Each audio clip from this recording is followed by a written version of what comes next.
Hello, it's Kay Fish. This is just going to be a really short one. I know it's been a while. Lots of things going on, but I mean, if you've watched any of the other ones, you know that life has been unpleasant. It's a little bit better job-wise.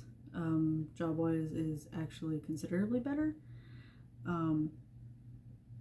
Not because I got my other job back, the one that I'm good at, but because I was put on a team where most of the customer interaction comes in via email. They have like tickets. They make their own tickets, and then we reach out to them, which is really nice actually, because it gives me the opportunity to actually think before I have to speak, as opposed to when you answer the phone, you have to answer the phone. That's the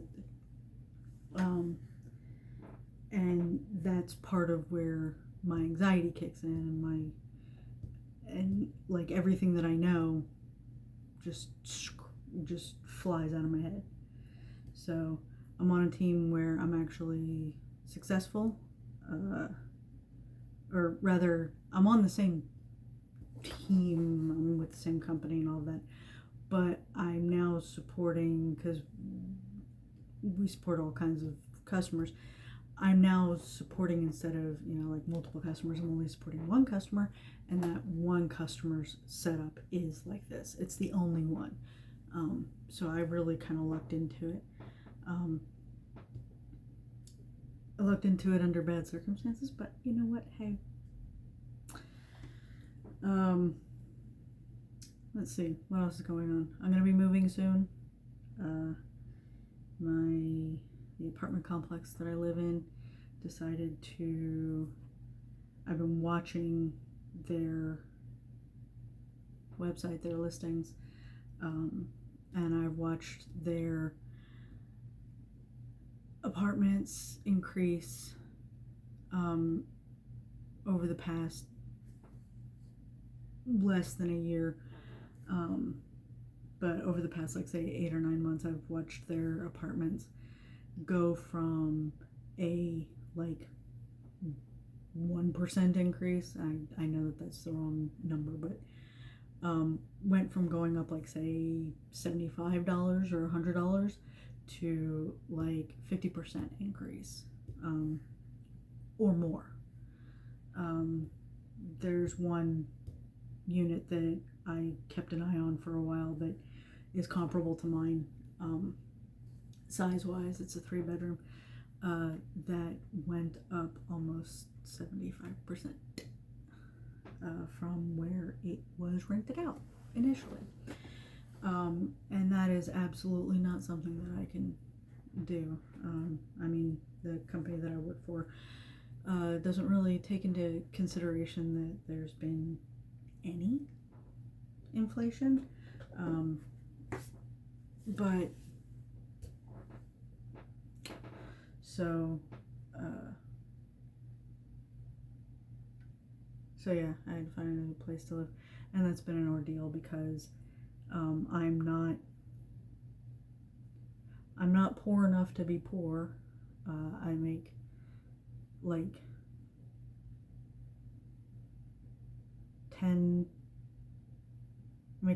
8% higher of what would be allowed in a low income housing or apartment complex. I make like 8% too much for a family of 3. But the flip side of that coin is that everywhere wants you to be able to make 3 times rent, and it's like, okay, well, there's no grace period in there, or grace period. There's no happy medium in there. You can either make like one, just throwing numbers out, you can either make, say, $10,000 a year, or you have to make 60. There's no in between. And when it comes to, like purchasing a house,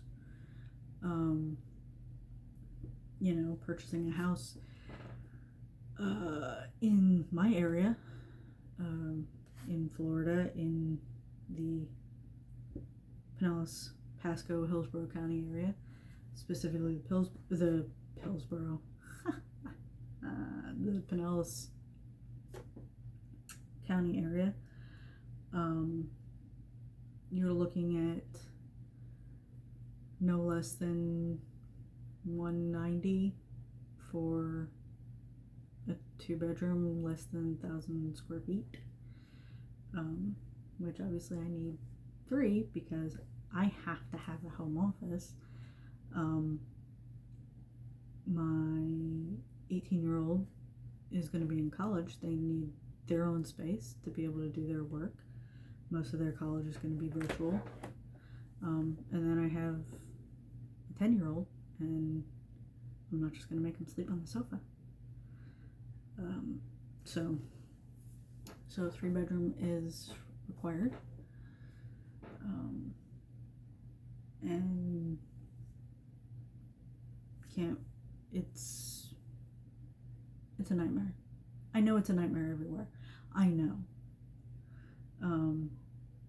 But when comparing places,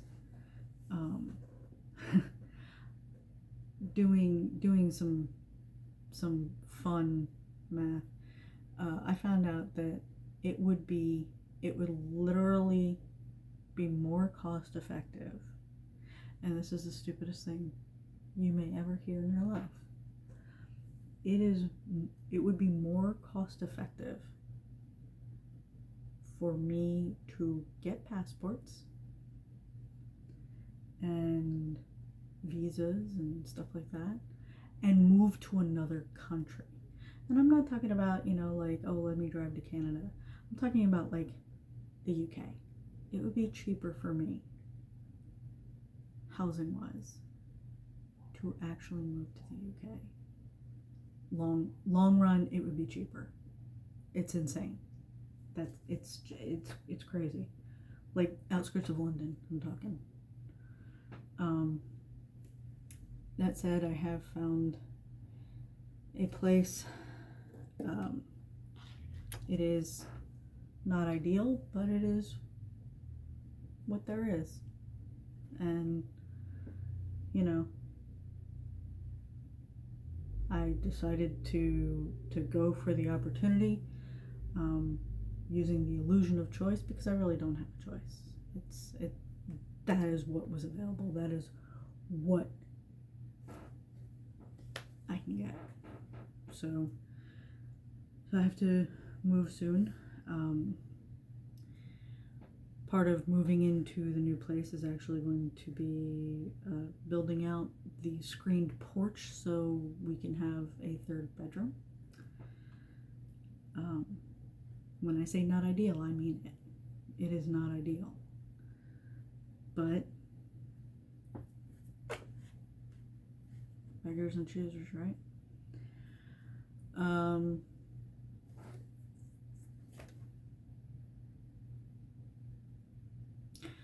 I've been officially diagnosed with ADHD. That's been a fun few months of trying to figure out the medication, because the first one that they gave me had a side effect that I absolutely could not deal with, which was rage. And when I say rage, I mean it was bad. I thought that I was just in a bad mood.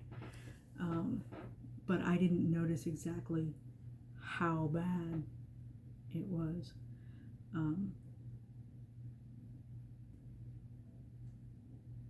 Because you never really notice what you're doing from the outside, right? Or from the inside. Second one they tried to put me on was $140 a month. Third one they tried to put me on was $127 every 2 weeks. And I'm like, I don't know where the fuck you think I have money from, but this ain't gonna work. I'm on another one now. It's not quite right yet, but I can afford it, and there are no side effects yet. It just isn't working the way it should. So I've got that going on. I'm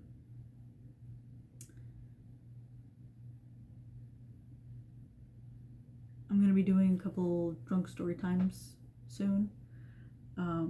One of them is because I was involved in a charity thing called Phantom Trumps Hate, in which I auctioned off my skills, such as they are. And shockingly, somebody wanted me to read their fix. So I went through their catalog. They have a lot of like little one shots from a lot of different what do you call them, fandoms. So now I just need to whittle it down to what I think I can read and what I'm going to drink while I do it. Other than that, there is one other video that I'm going to do.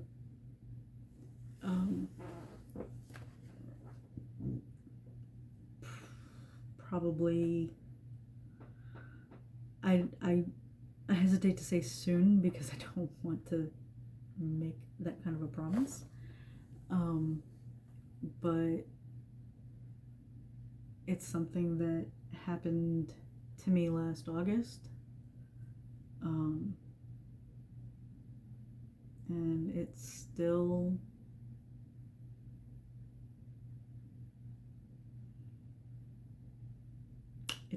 here with me. So anyway, so short 13-minute update. Might post it, might not. So if you see it, thank you for watching. And